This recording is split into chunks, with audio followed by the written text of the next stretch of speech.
Hey, the weird cloud that was here this morning has gone.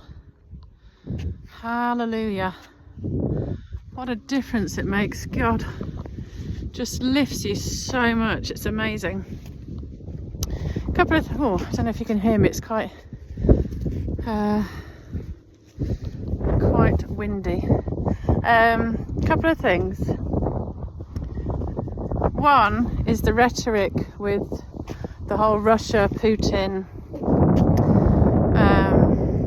Ukraine situation, and I can't help but just see a massive push for antagonising Russia ever since Trump won his brilliant landslide. You know, you've got Starmer and Macron in France arriving in their army tank-like truck, standing there like a Gestapo. I mean, how posturing can you get? Literally beyond peacock kind of bravado. Just, oh, look at us, aren't we big men? Not. And I can't help that they're going to really try and escalate things before Trump gets in. I pray not, and I always pray for peace. I am a ban the bomb girl. I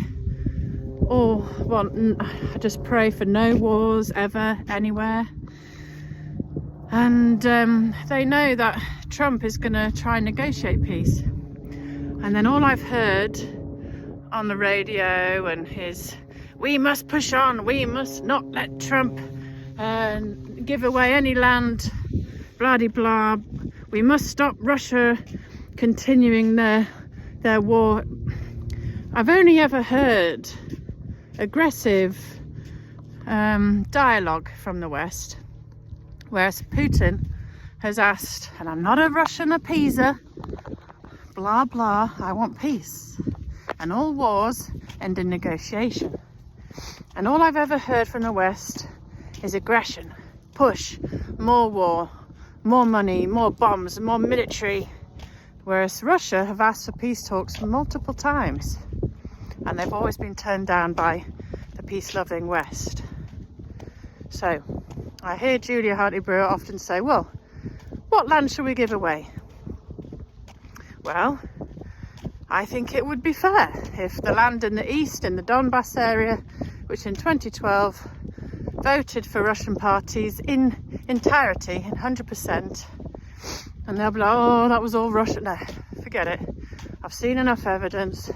They're pro-Russia, majority ethnic Russian Ukrainians, and then Ukraine legalized discrimination against ethnic Russians. They banned the language, I think.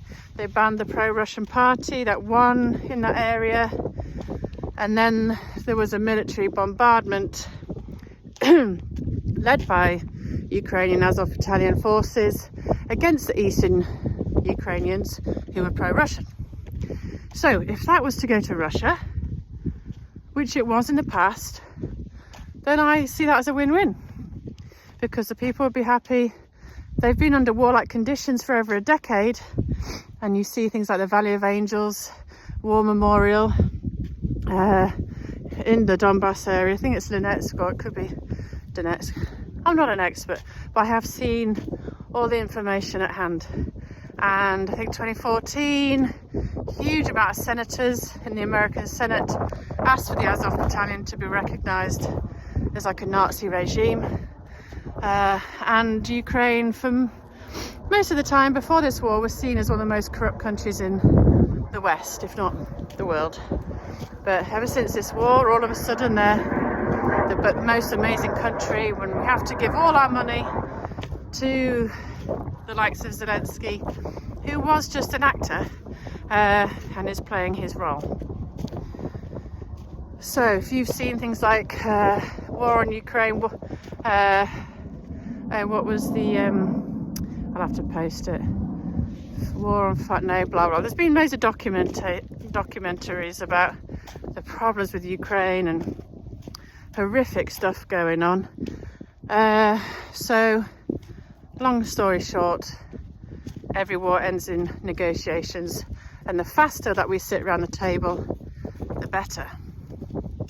The idea of just pushing more war, more aggression, does not help anybody. And I don't buy this rhetoric that Putin wants to, you know, march forever westward. I've never seen any proof of that. And I know people say, oh well, you take Putin's word. No, but he said a lot of things a lot of people in the West agree with, and he said multiple times, I have no interest, I just want NATO to back off like they've promised multiple times.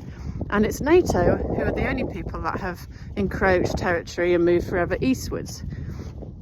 And you must see that to have NATO go right up to Russia's border would just be insane. It'd just be ridiculous. They need to have a buffer zone.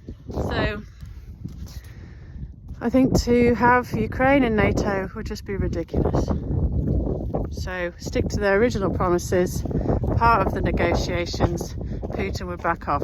There was a peace deal on the table, and lovely Boris, who I once thought would be brilliant, went and helped rip that peace negotiations up. So for the world, not just one little area in Eastern Europe, which is now having mass swathes of land owned by BlackRock, and their people are getting devastated, and men are picked up off the streets to go fight this endless war. The best thing for everybody would be for peace, and that means negotiations, or so be it.